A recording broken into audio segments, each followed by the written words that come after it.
Captain Hyon stood at the observation deck of his ship, watching the massive space station grow larger on the screen. Nexus Prime was the biggest thing humans had ever built in space, but it wasn't theirs. It belonged to the Galactic Council, and today it would host the most important meeting in 1,000 years. His ship, the Indomitable, was small compared to the other vessels docked at the station. The crystalline ships of the Vorthak looked like floating diamonds the size of cities. The ethereal vessels were barely visible, just shimmering clouds of gas held together by force fields. The machine ships of the synthetics were perfect black cubes that hurt to look at directly. Hyon had been to council meetings before, but never one like this. The emergency call had gone out across all 12 member species just 3 days ago. The message was simple and terrifying.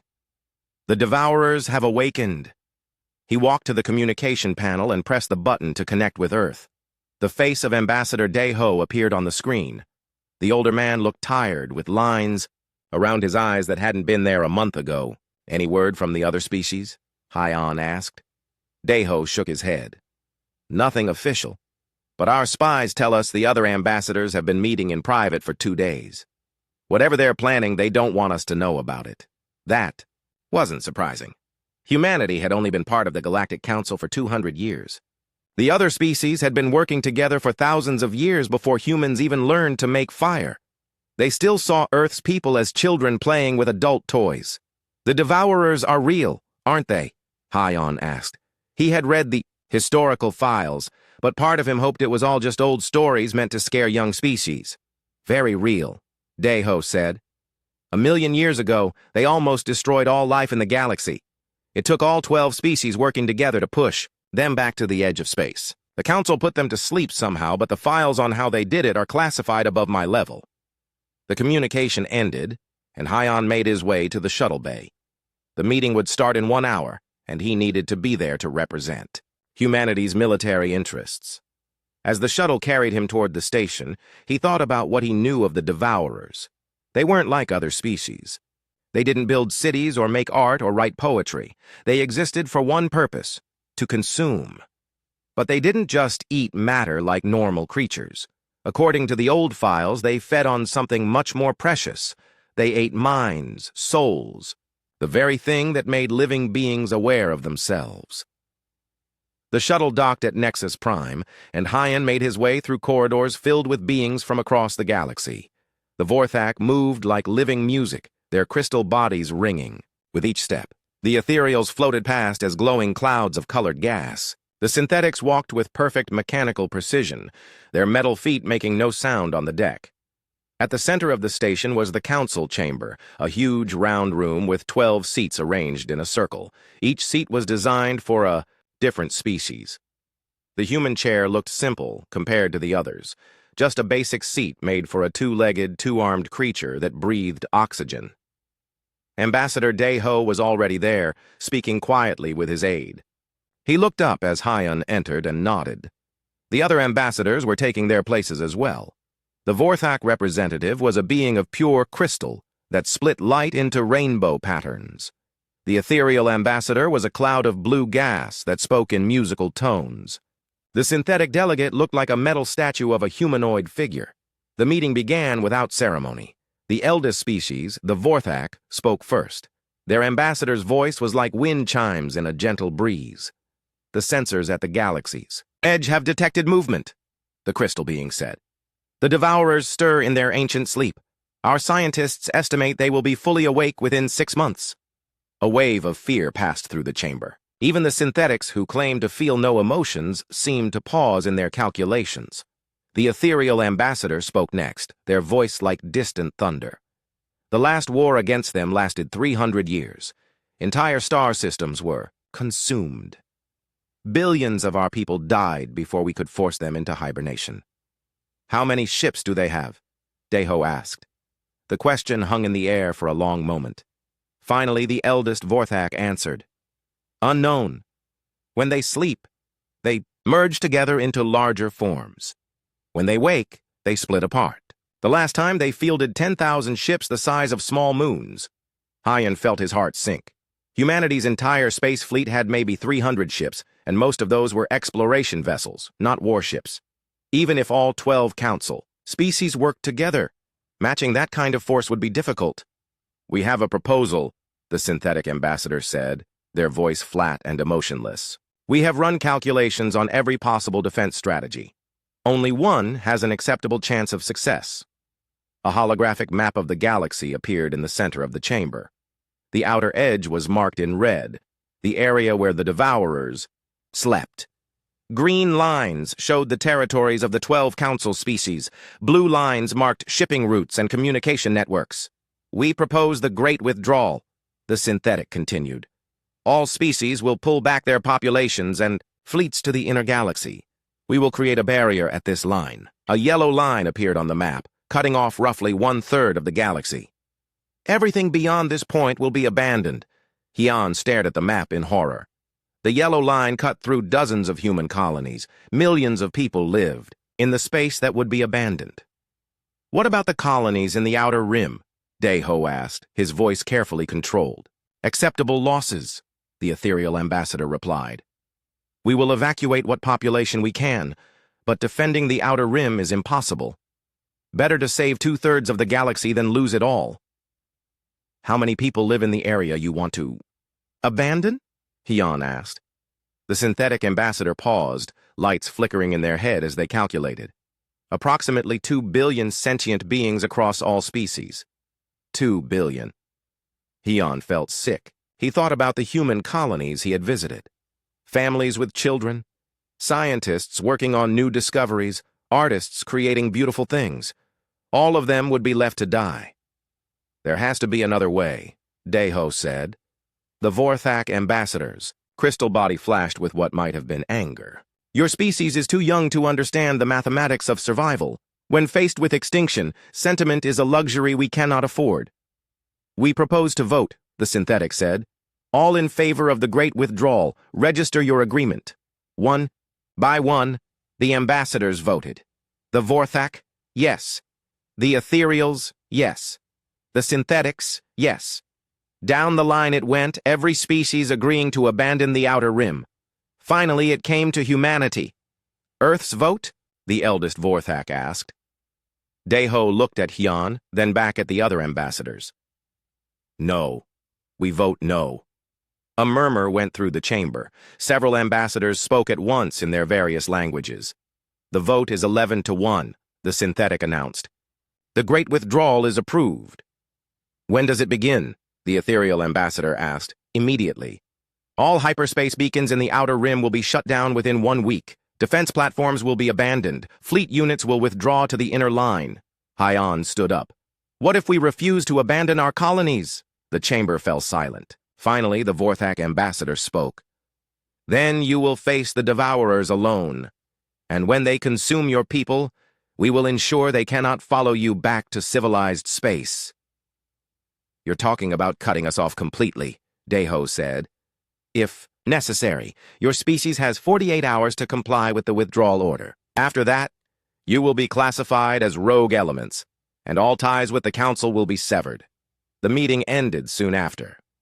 As the other ambassadors filed out, discussing logistics and timetables, Hyun and Daeho sat alone in the human section of the chamber. 2 billion people, Hyun said quietly. I know. We can't save them all. We don't have enough ships. I know that too. Hyun looked at the holographic map, still glowing in the center of the room. The red area seemed to pulse like a beating heart. What are we going to do? Daeho was quiet for a long time. When he spoke, his voice was steady. We're going to send a message to Earth Command. We're going to tell them that the Galactic Council has chosen to abandon 2 billion innocent people to save their own skins. And then we're going to ask them a simple question. Are we the kind of species that abandons people when they need help most, or are we the kind that stands and fights even when the odds are impossible? Hyun nodded slowly. He already knew what Earth's answer would be. Humans had never been good at walking away from a fight, especially when innocent people were at stake. It was probably going to get them all killed. But as he looked at the map, showing the doomed outer rim colonies, he realized there were worse things than dying, like living with the knowledge that you could have helped and chose not to.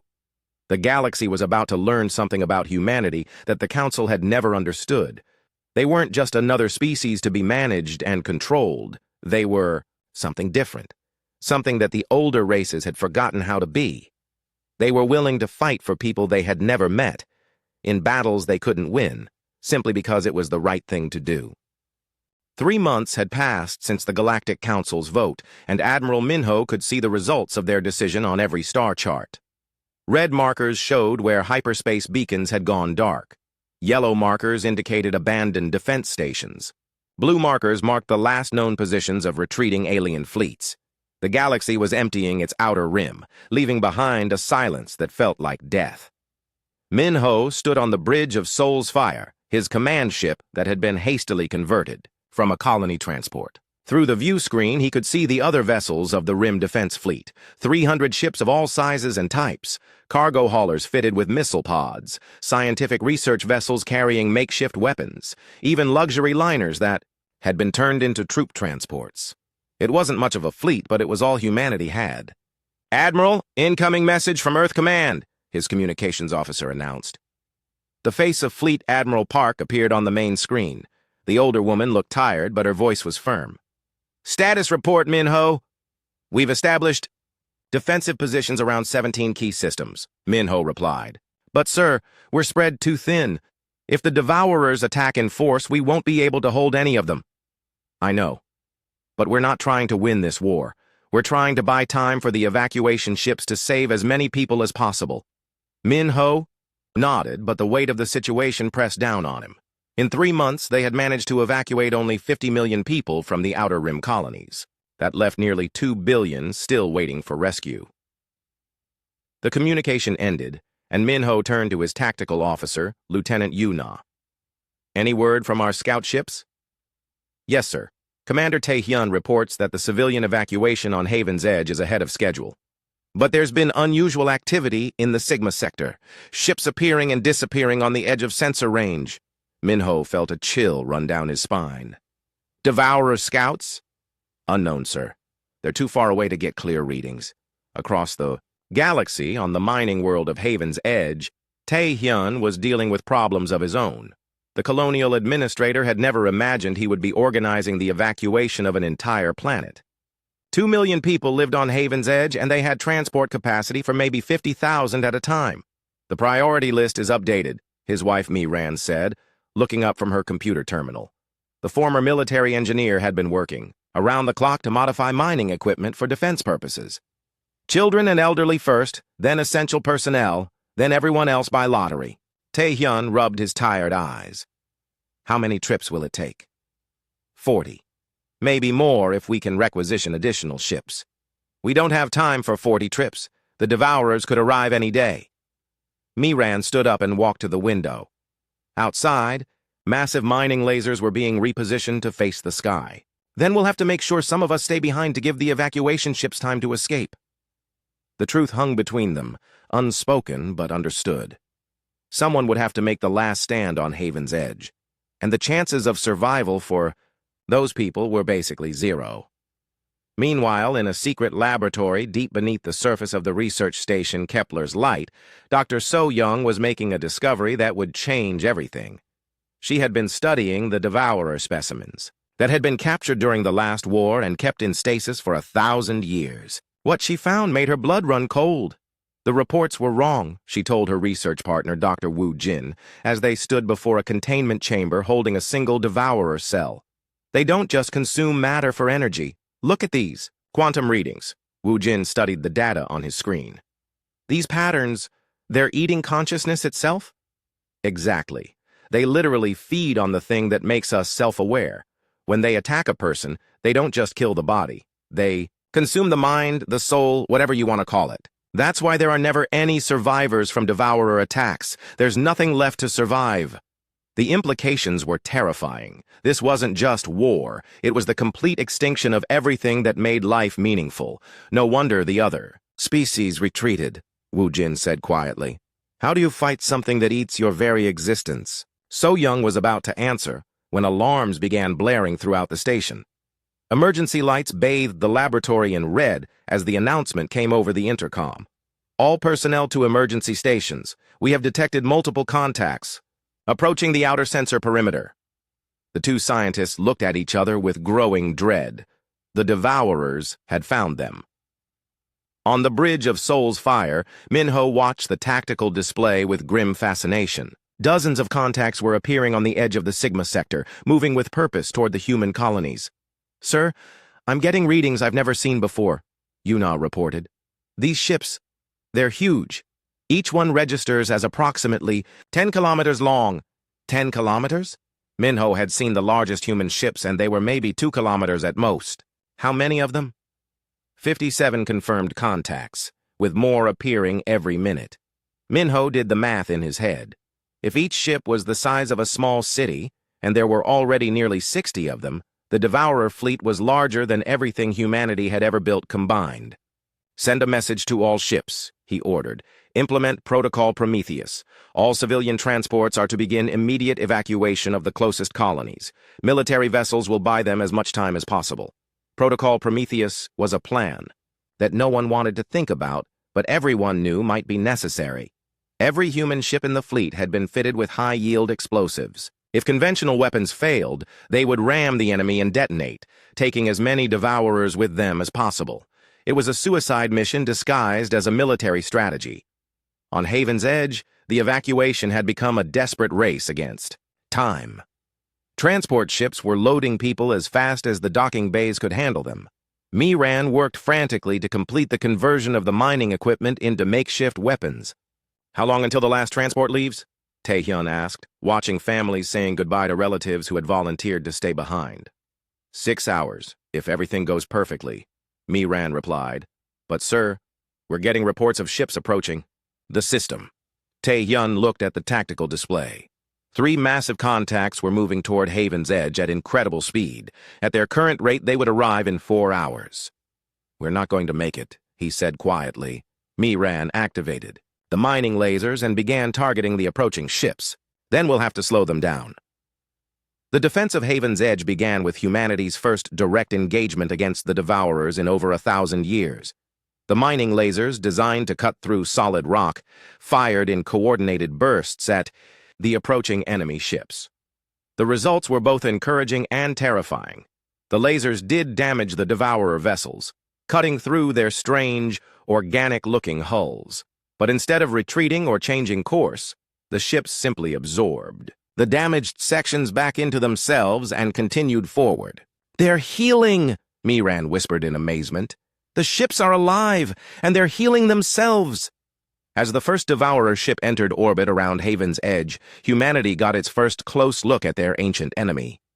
The vessel looked like a cross between a machine and a living creature, with a hull that seemed to breathe and pulse. Strange tendrils extended from its surface, reaching toward the planet below. When the tendrils touched the atmosphere, something horrible happened. Plants began to wither and die. Animals collapsed where they stood. Even the air itself seemed to become thin and lifeless. "Evacuation ships. This is ground control," Taehyun broadcast. "You need to leave now. Don't wait for the last transport." "Negative. Ground control. We're not leaving anyone behind." Taehyun closed his eyes for a moment, knowing what he had to do. "All personnel, implement Protocol Prometheus. This is not a drill." Across the planet's surface, the mining lasers turned away from the Devourer ships and began targeting the planet's own infrastructure. If they couldn't save Haven's Edge, they would make sure the Devourers gained nothing from its conquest. The explosions lit up the night sky as fuel depots, mining facilities, and supply warehouses were systematically destroyed. At the same time, the evacuation ships struggled to lift off with their precious cargo of human lives. Miran stood beside her husband as they watched the last transport clear the atmosphere. "Do you think they'll make it?" "I don't know," Taehyun replied honestly. "But we gave them the best chance we could." The Devourer ship descended toward the planet's surface, its tendrils reaching out to begin the process of consumption. But as it touched down, the final phase of Protocol Prometheus activated. Taehyun had rigged the planet's entire nuclear reactor system to overload simultaneously. The explosion that followed was visible from the next star system over, a brief sun that burned away everything on Haven's Edge, including the Devourer ship that had tried to claim it. The message was clear to anyone watching. Humanity would rather destroy what they loved than let it fall into the hands of those who would abuse it.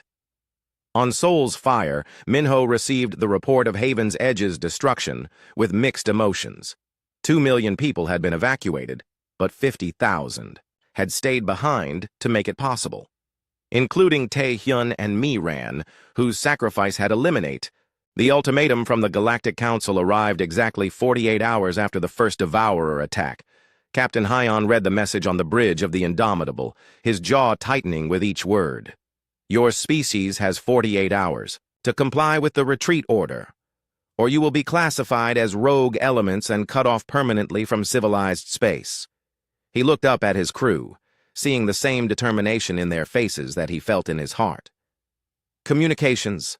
Send. Our response. What should I transmit, sir? Hyon thought for a moment, then smiled grimly. Tell them to watch the news feeds from the Rim. Our actions will speak louder than any words.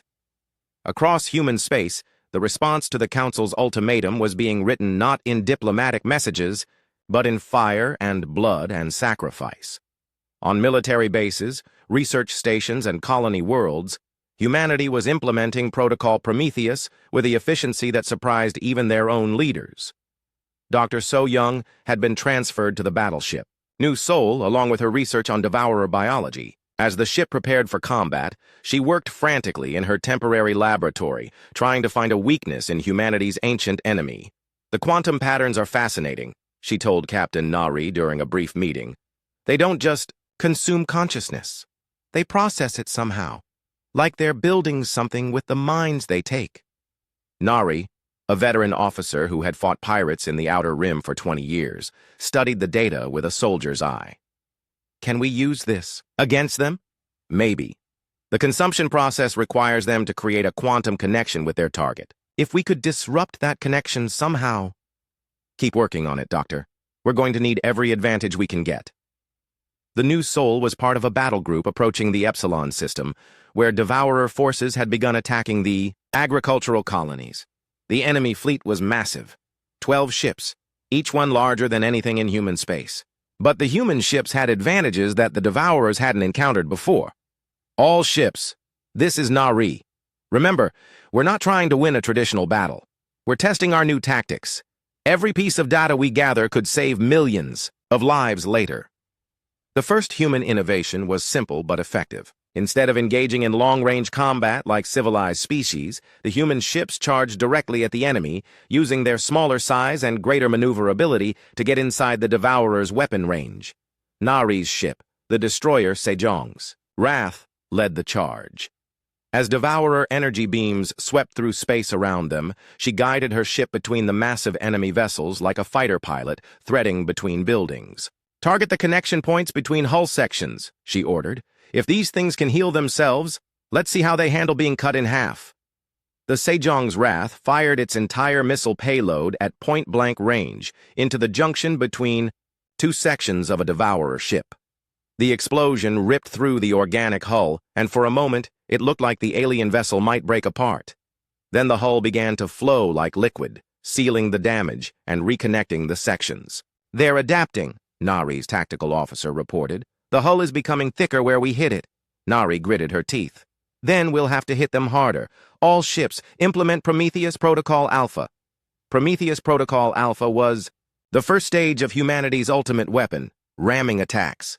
But these weren't simple suicide runs. Each human ship had been fitted with experimental quantum charges, weapons that So-young's team had developed based on their study of devourer biology. The cargo hauler Busan's Pride, commanded by Captain Dong-min, was the first to implement the protocol. His ship, loaded with quantum charges and volunteers who knew they weren't coming home, accelerated directly toward the largest devourer vessel. This is for Haven's Edge, Dong-min broadcast as his ship slammed into the enemy hull at maximum velocity. The explosion was unlike anything seen in previous space battles. The quantum charges didn't just destroy matter, they disrupted the quantum patterns that held the devourer ship together. Instead of healing, the alien vessel began to dissolve, its organic components breaking down at the molecular level. For the first time in the war, a devourer ship was completely destroyed.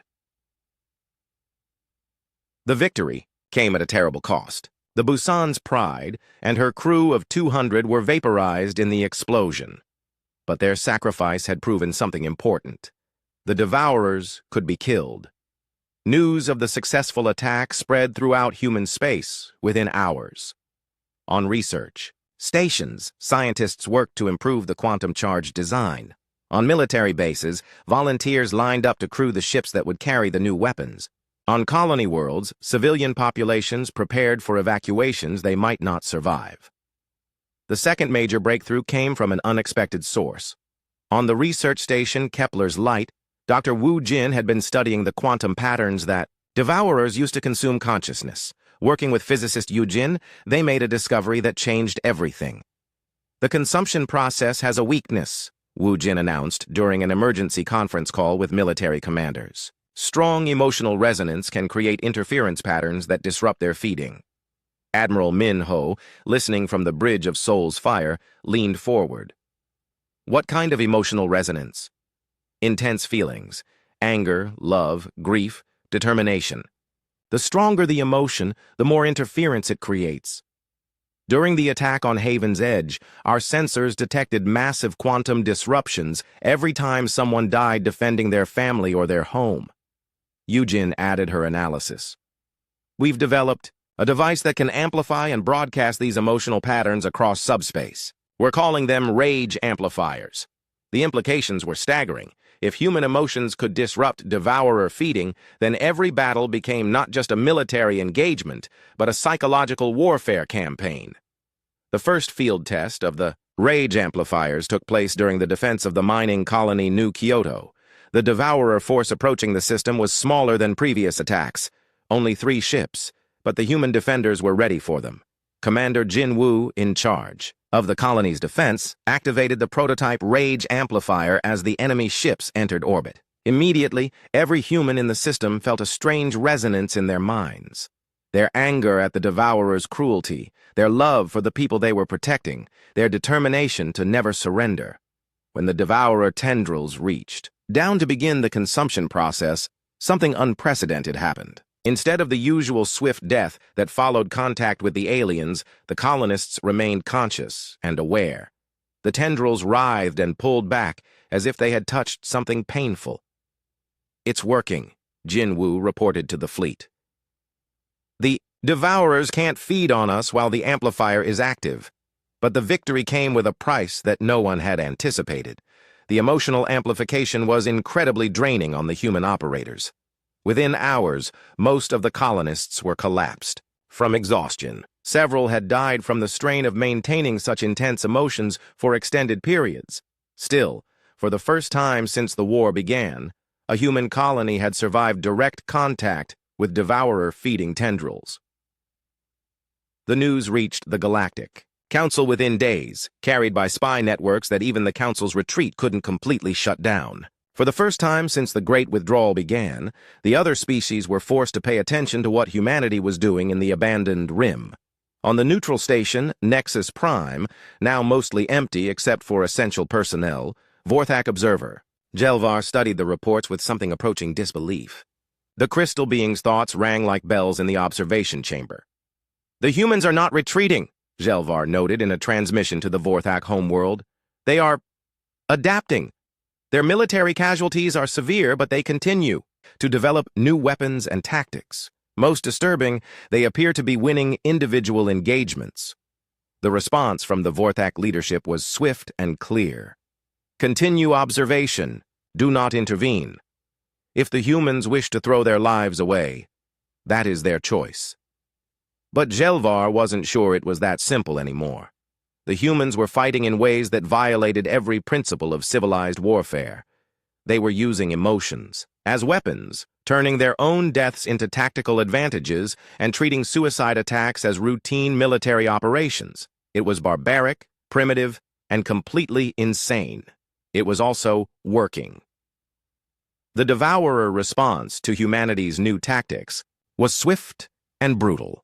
If the small prey refused to be consumed easily, then the Devourers would simply apply more force. Massive fleets began converging on human space from across the galactic rim. But humanity's response was already evolving. Captain Hyon, now commanding a task force of modified civilian ships, received new orders from Earth Command that would have seemed impossible 3 months earlier. All ships are authorized to implement Prometheus Protocol Beta, the message read. The gloves are coming off. Prometheus Protocol Beta was the weaponization of human sacrifice itself. Ships were being modified not just to carry quantum charges, but to allow their crews to survive the initial explosion and continue fighting as quantum pattern constructs embedded in the ship's systems. The first test came when Hyon's task force encountered a Devourer squadron near the gas giant Titan's Rest. The enemy had learned from previous battles and kept their distance, trying to use LON. 6 months into humanity's lone war against the Devourers, the galaxy watched with growing unease. The species that had written off the young humans as naive idealists now monitored their battles with something approaching fear.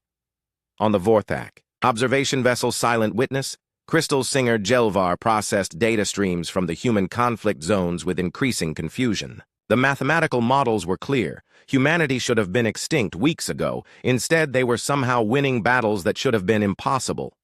Status report, came the harmonic request from the Vorthak High Command. Jelvar's crystalline form pulsed with uncertain patterns. The humans continue to defy all logical predictions. Their losses are severe, but their effectiveness increases with each engagement.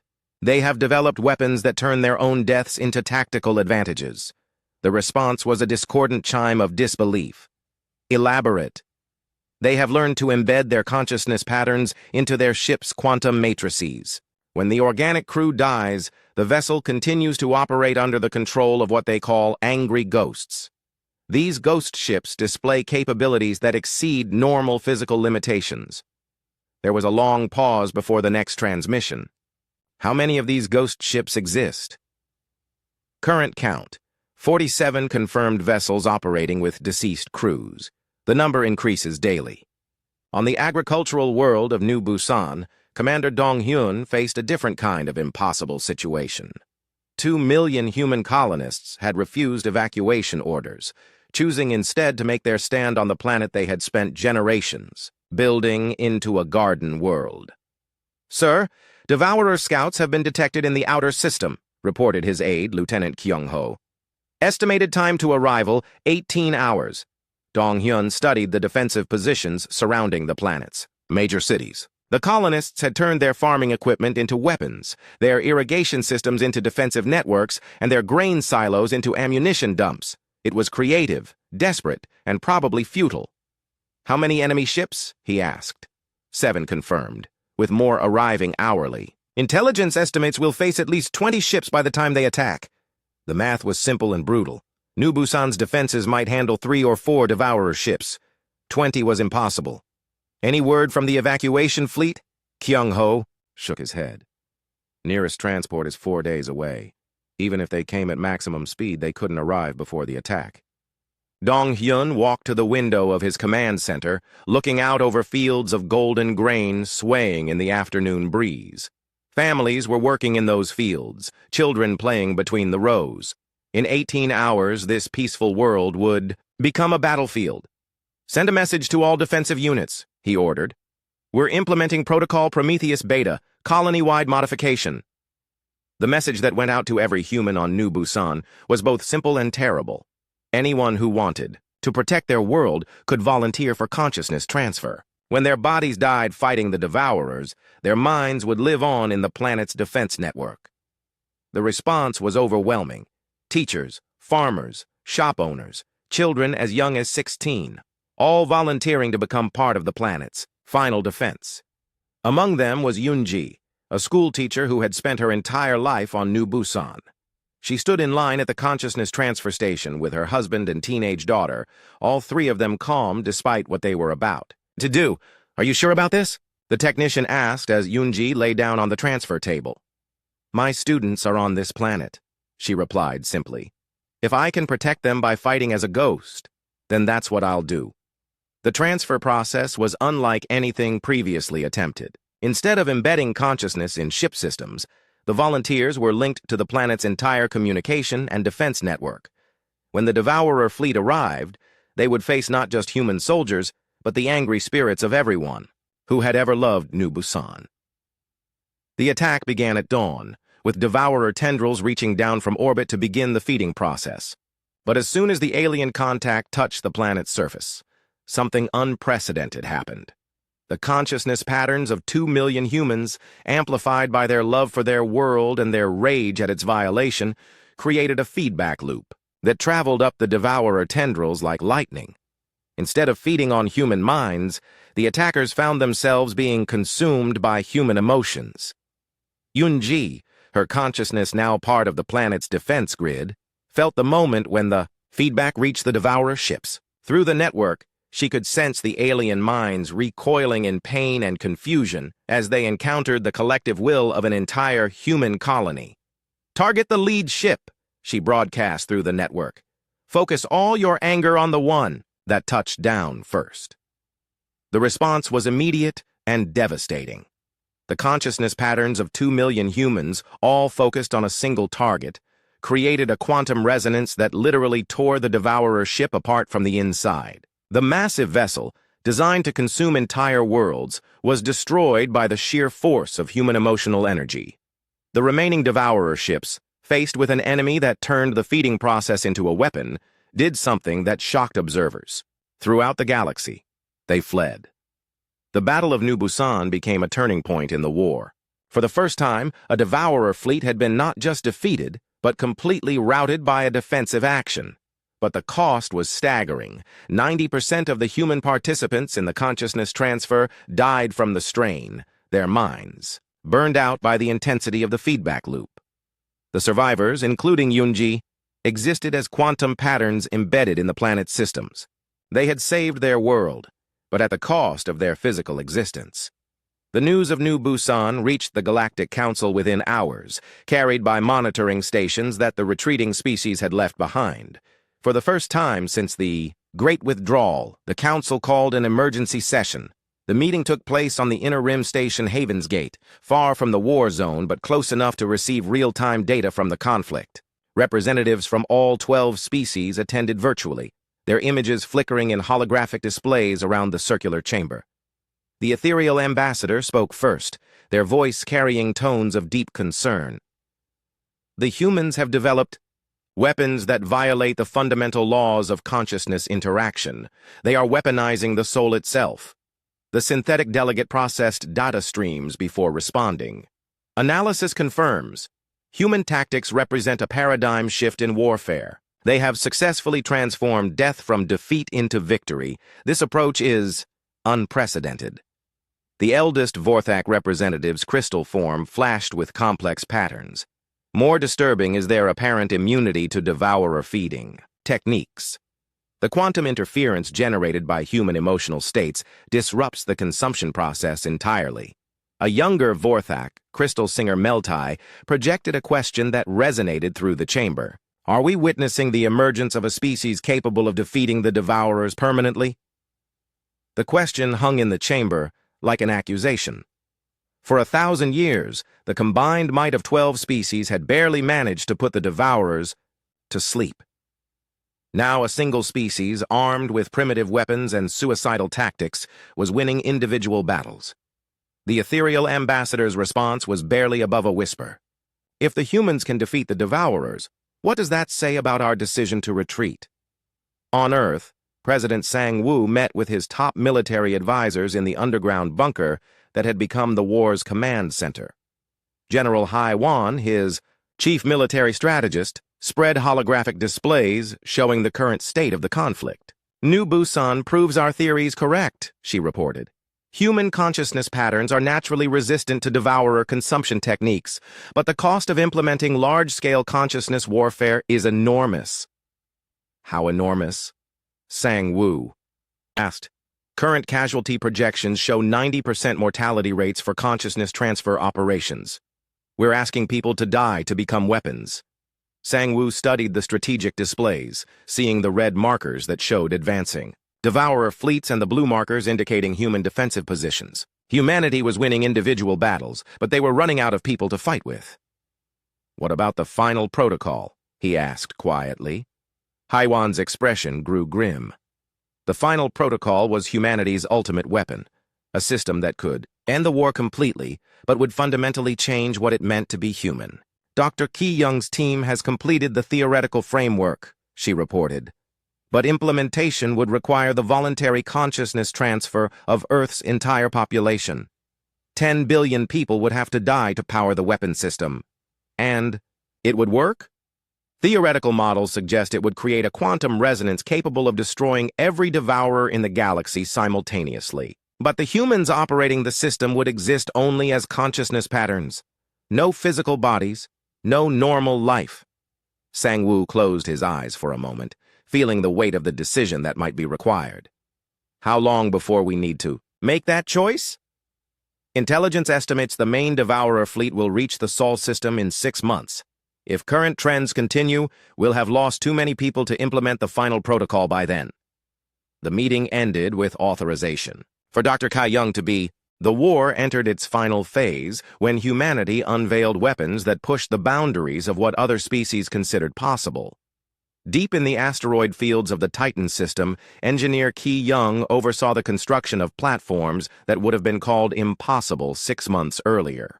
Stellar Side Station Alpha is operational, she reported to Earth Command, standing before a structure the size of a small moon. We can weaponize the star itself now.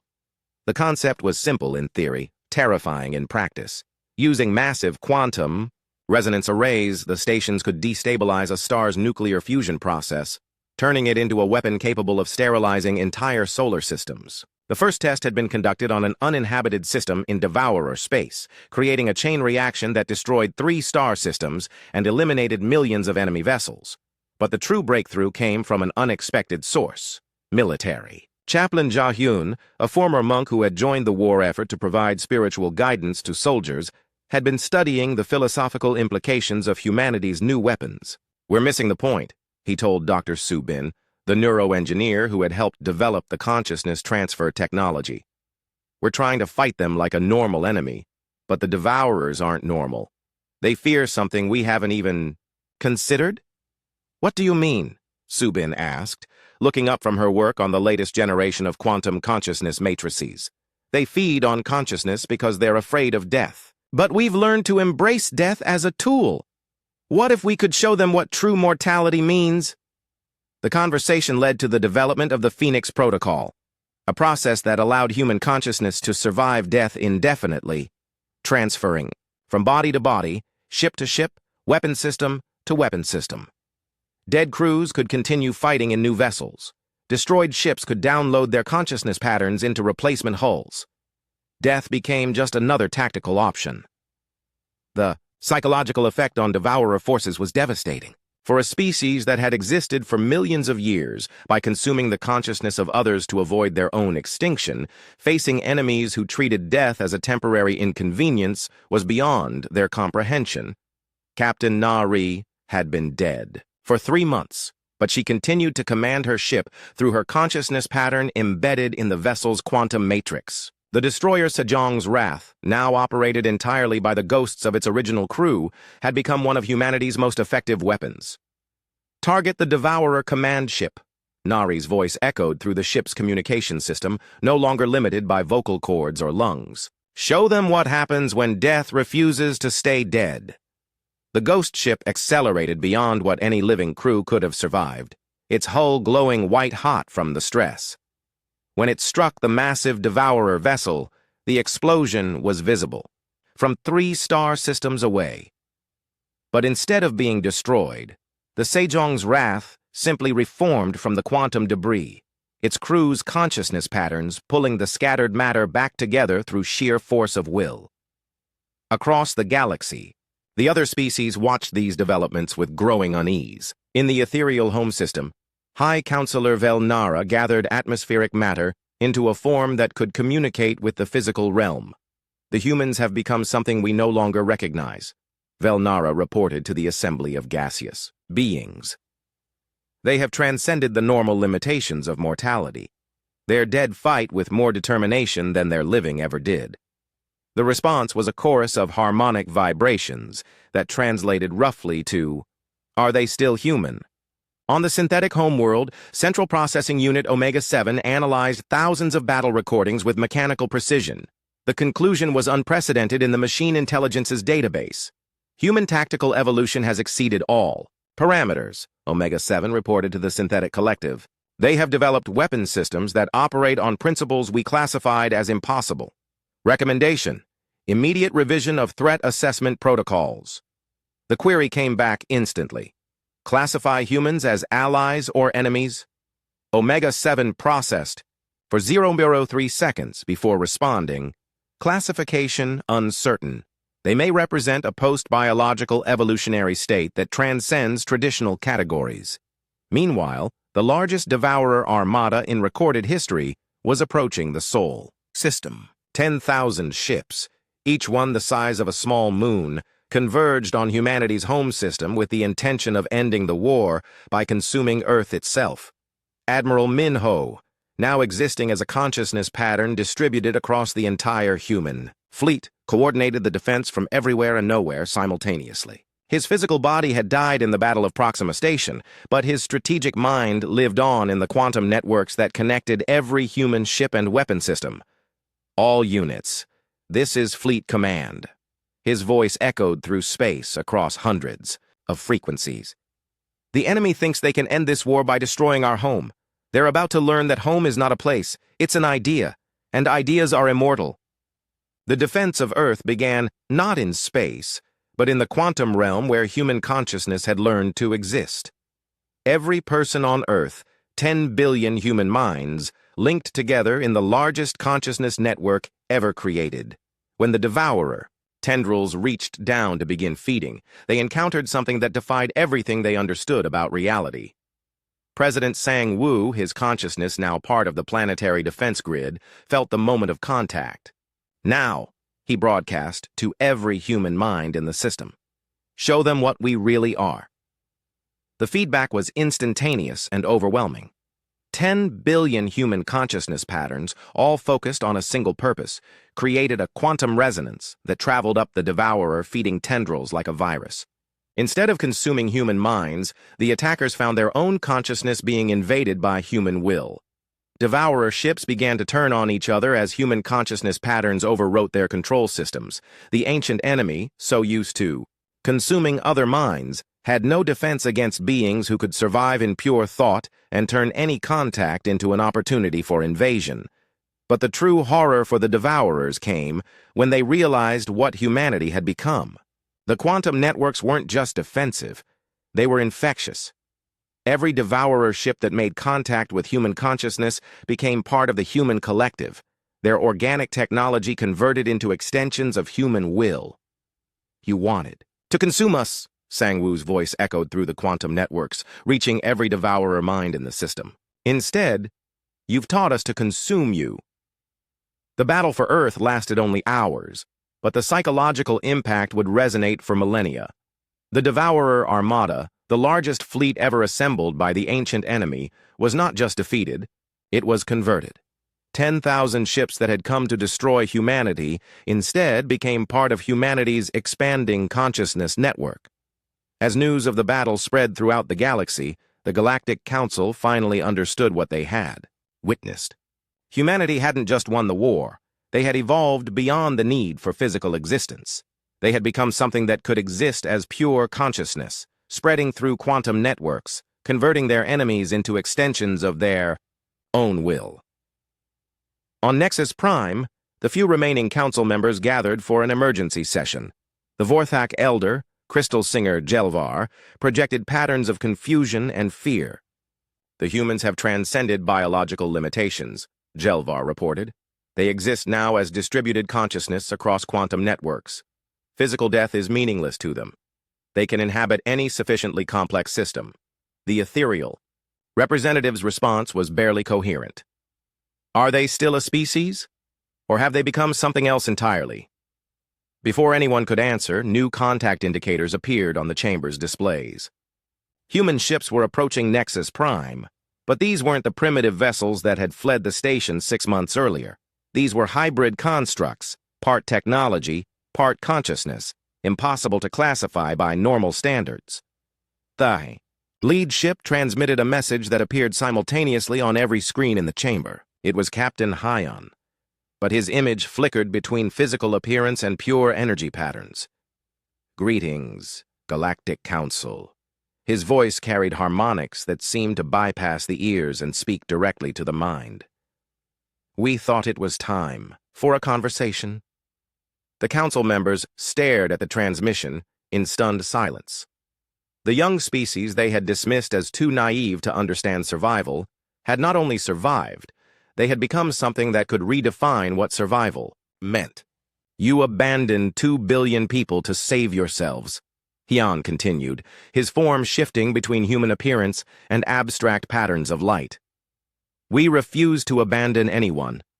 As a result, we've learned something you never did. That consciousness is not limited by flesh, that death is not the end of will, and that some things are worth any sacrifice." The Vorthak elder managed to project a question. "What do you want from us?" Hyun's response carried the weight of 10 billion human minds speaking in unison. "We want you to understand that the galaxy has changed. The age of retreating behind barriers and sacrificing others for your own safety is over.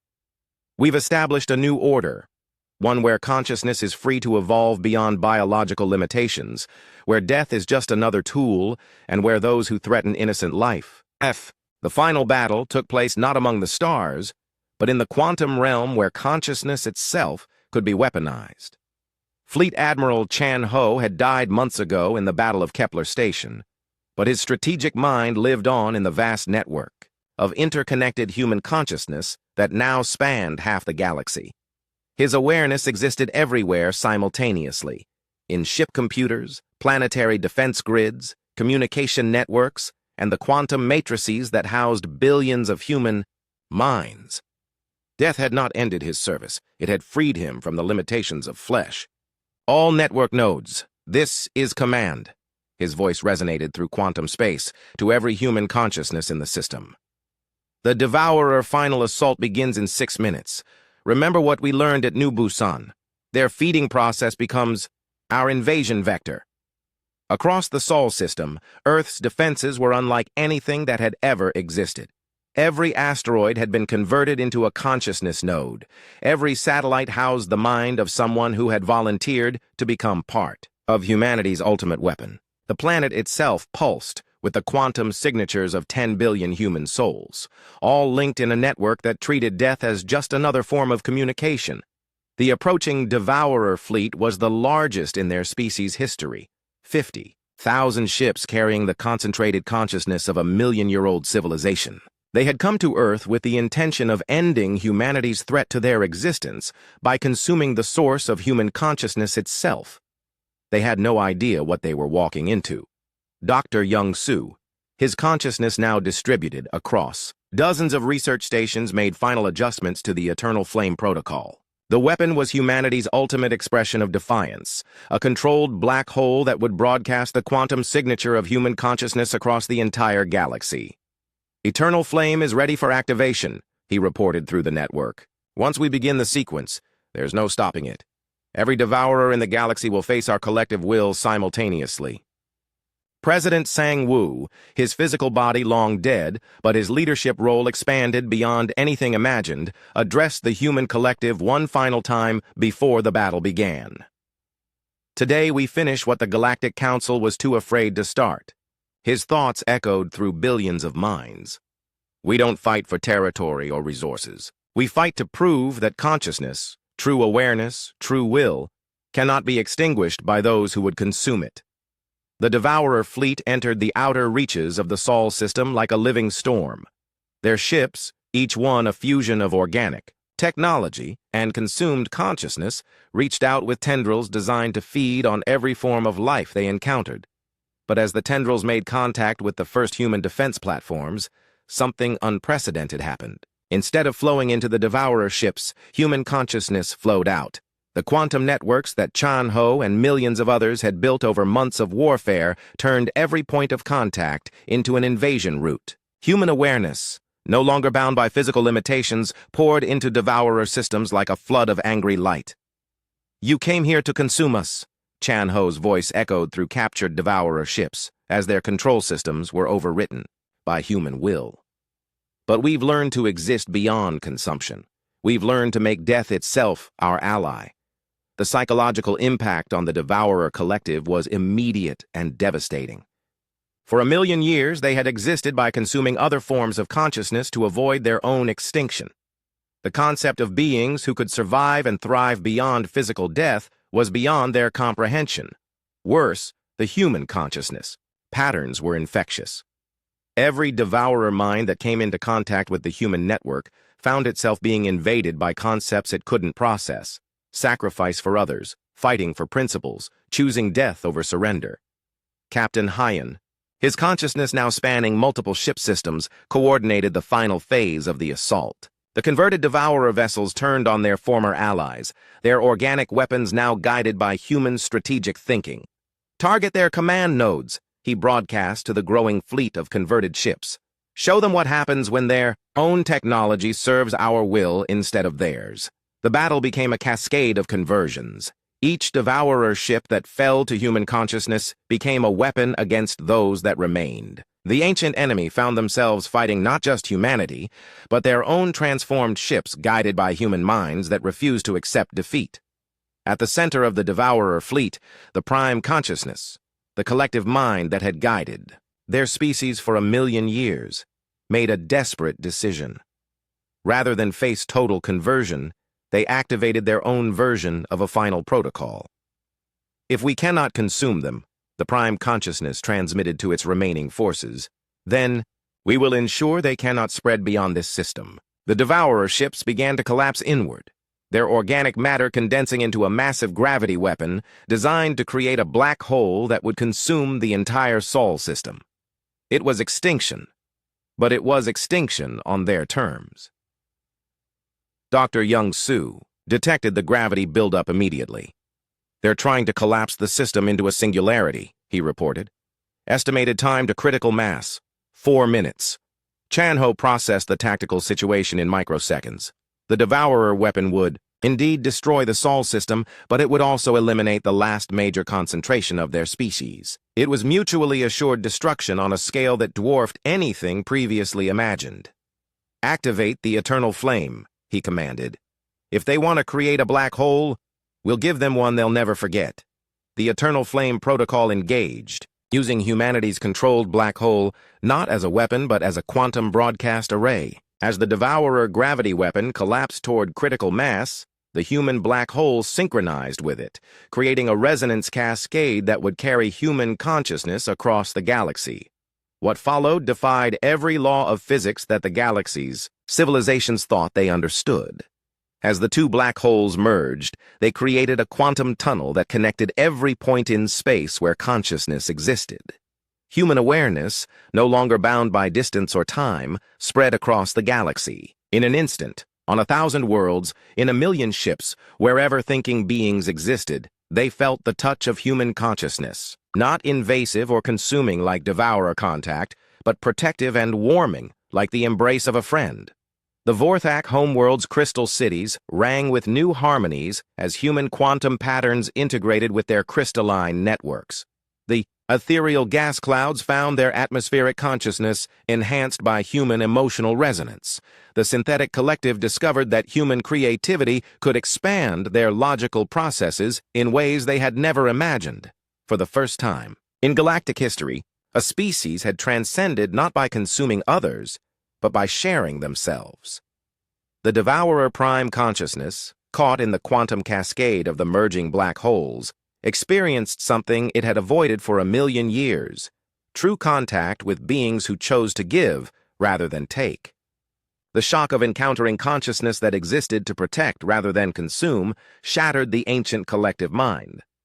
As the last Devourer ships fell silent, their organic technology converting to serve the expanded human network, the galaxy fell quiet for a moment that seemed to last forever.